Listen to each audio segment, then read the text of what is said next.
ಮಕ್ಕಳು ಕುರ್ಕುರೆ ಕೇಳಿದಾಗ ಕೊಡಬೇಕಪ್ಪ.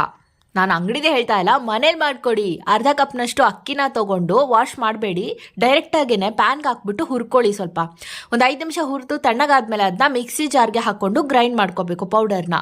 So powder ಬಂದ್ಬಿಟ್ಟು ನೀವು ಇದನ್ನು ಸ್ಟ್ರೈನ್ ಮಾಡ್ಕೋಬೇಕು, ಅಂದರೆ ಜಡಿ ಹಿಡ್ಕೋಬೇಕು. ಮೇಲೆ ಬಂದಿರುವಂಥ ರವಾನ ವೇಸ್ಟ್ ಮಾಡಬೇಡಿ. ಅದನ್ನು ಇಡ್ಲಿ ಮಾಡ್ತೀರಾ ಅಥವಾ ಉಪ್ಪಿಟ್ಟು ಮಾಡ್ತೀರಾ ಅಂದಾಗ ಯೂಸ್ ಮಾಡ್ಕೋಬೋದು, ಯಾವುದೂ ವೇಸ್ಟ್ ಮಾಡಬಾರ್ದು. ಸೊ ನಂತರ ಅರ್ಧ ಕಪ್ನಷ್ಟು ಅಕ್ಕಿ ಹಿಟ್ಟಿಗೆ 2 ಸ್ಪೂನ್ನಷ್ಟು ಅಂದರೆ 1/4 ಕಪ್ನಷ್ಟು ಕಡಲೆ ಹಿಟ್ಟು, ಅರ್ಧ ಕಪ್ ಅಕ್ಕಿ ಹಿಟ್ಟು, 1/4 ಕಪ್ನಷ್ಟು ಕಡಲೆ ಹಿಟ್ಟು, ರುಚಿಗೆ ತಕ್ಕಷ್ಟು ಉಪ್ಪನ್ನು ಹಾಕಿ ಮಿಕ್ಸ್ ಮಾಡ್ಕೊಳ್ಳಿ. 1 ಕಪ್ನಷ್ಟು ನೀರನ್ನು ಕಾಯ್ಲಿಕ್ಕೆ ಇಟ್ಕೊಂಡು ನೀರು ಕುದೀತಿದೆ ಅಂದಾಗ ಹಿಟ್ಟನ್ನು ಸೇರಿಸ್ಕೊಂಡ್ಬಿಟ್ಟು ನಾದ್ಕೊಳ್ಳಿ. ಅದರಲ್ಲೇ ಬಿಟ್ಬಿಡಿ, ಸ್ವಲ್ಪ ಅದು ಬೇಯ್ಕೊಳ್ಳುತ್ತೆ. ಒಂದು ಸ್ಟವ್ ಆಫ್ ಮಾಡಿಬಿಟ್ಟು ಸ್ವಲ್ಪ ತಣ್ಣಗಾದ್ಮೇಲೆ ಉಗುರು ಬೆಚ್ಚಗಿದೆ ಅಂದಾಗ ಕೈಯಲ್ಲಿ ನಾದ್ಕೊಂಡು ಕುರ್ಕುರೆ ಶೇಪನ್ನು ಕೊಟ್ಕೊಂಡು ಕಾದಿರುವಂಥ ಎಣ್ಣೆಲಿ ಡೀಪ್ ಫ್ರೈ ಮಾಡಿಕೊಂಡು ಅರ್ಧ ಸ್ಪೂನ್ನಷ್ಟು ಖಾರದ ಪುಡಿ, ಚಾಟ್ ಮಸಾಲ, ಜೀರಿಗೆ ಪುಡಿ, ರುಚಿಗೆ ತಕ್ಕಷ್ಟು ಉಪ್ಪನ್ನು ಹಾಕಿ